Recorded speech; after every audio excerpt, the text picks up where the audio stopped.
Your Excellencies, UN Secretary General, President of the General Assembly, Executive Director of UN Women, and distinguished guests. Today, we are launching a campaign called He for She. I am reaching out to you because we need your help. We want to end gender inequality, and to do this, we need everyone involved. This is the first campaign of its kind at the UN. We want to try and galvanize as many men and boys as possible to be advocates for change. And we don't just want to talk about it. We want to try and make sure that it's tangible.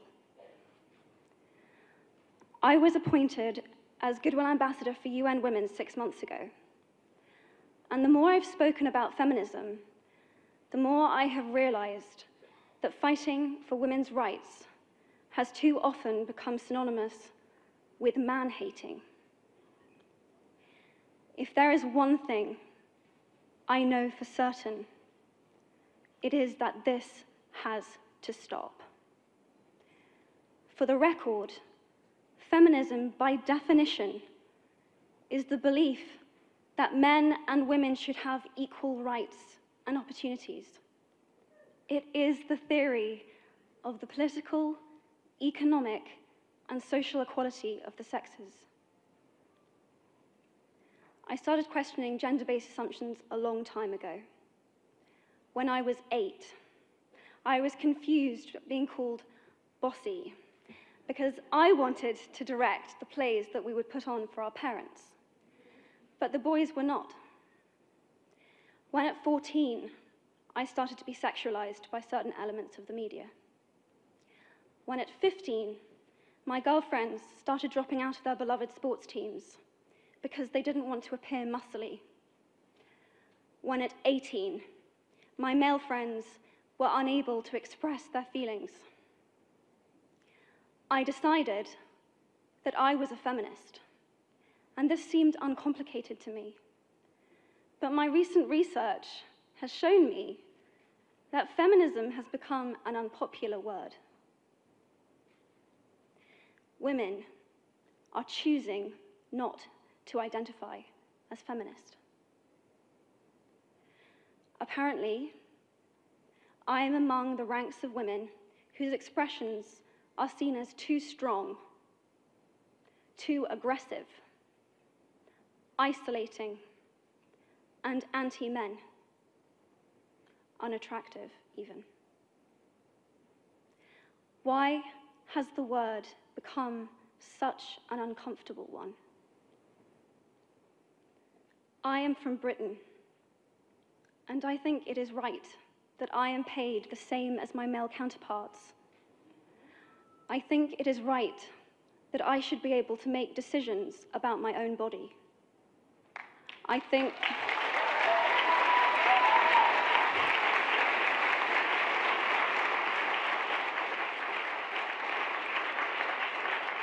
think it is right that women be involved on my behalf in the policies and the decisions that will affect my life. I think it is right that socially I am afforded the same respect as men.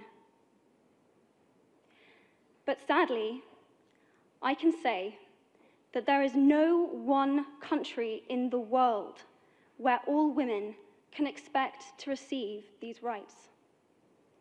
No country in the world can yet say that they have achieved gender equality.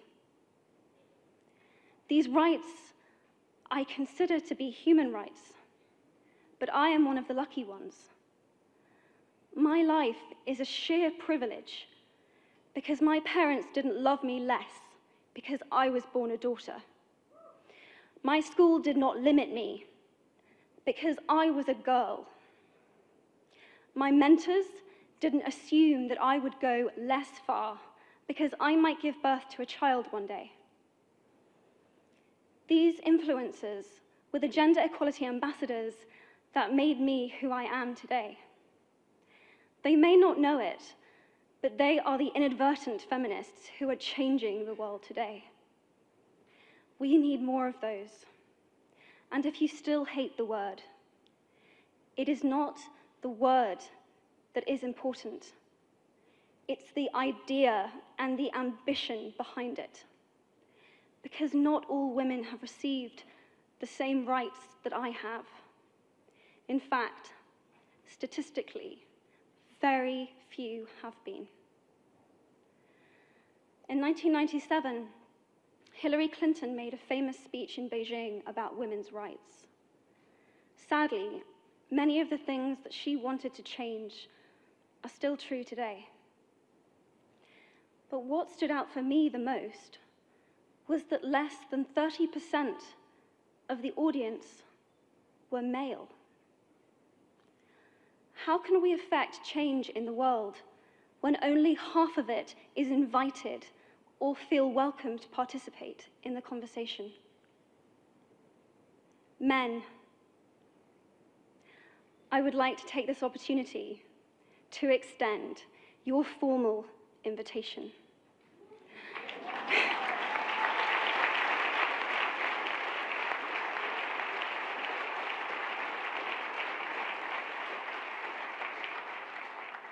Gender equality is your issue too. Because to date, I've seen my father's role as a parent being valued less by society, despite my needing his presence as a child as much as my mother's. I've seen young men suffering from mental illness, unable to ask for help, for fear it would make them less of a man, or less of a man. In fact, in the UK, suicide is the biggest killer of men between 20 to 49, eclipsing road accidents, cancer, and coronary heart disease. I've seen men made fragile and insecure by a distorted sense of what constitutes male success. Men don't have the benefits of equality either. We don't often talk about men being imprisoned by gender stereotypes, but I can see that they are, and that when they are free, things will change for women as a natural consequence. If men don't have to be aggressive in order to be accepted, women won't feel compelled to be submissive. If men don't have to control, women won't have to be controlled. Both men and women should feel free to be sensitive. Both men and women should feel free to be strong. It is time that we all perceive gender on a spectrum instead of two sets of opposing ideals.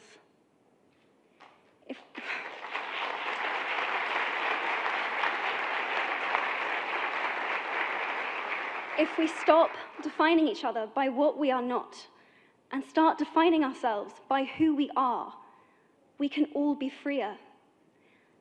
And this is what he, she is about. It's about freedom. I want men to take up this mantle so that their daughters, sisters, and mothers can be free from prejudice, but also so that their sons have permission to be vulnerable and human too. Reclaim those parts of themselves they abandoned, and in doing so, be a more true and complete version of themselves. You might be thinking, who is this Harry Potter girl? And what is she doing speaking at the UN? And it's a really good question. I've been asking myself the same thing. All I know is that I care about this problem, and I want to make it better. And having seen what I've seen, and given the chance, I feel it is my responsibility to say something. Statesman Edmund Burke said, "All that is needed for the forces of evil to triumph is for good men and women to do nothing." In my nervousness for this speech, and in my moments of doubt, I've told myself firmly, if not me, who? If not now, when?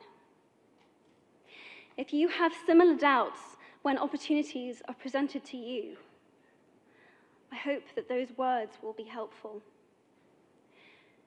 Because the reality is that if we do nothing, it will take 75 years, or for me to be nearly 100, before women can expect to be paid the same as men for the same work. 15.5 million girls will be married in the next 16 years as children. And at current rates, it won't be until 2086 before all rural African girls can have a secondary education. If you believe in equality, you might be one of those inadvertent feminists that I spoke of earlier. And for this, I applaud you. We are struggling for a uniting word, but the good news is that we have a uniting movement. It is called He for She. I am inviting you to step forward, to be seen, and to ask yourself, if not me, who? If not now, when? Thank you very, very much.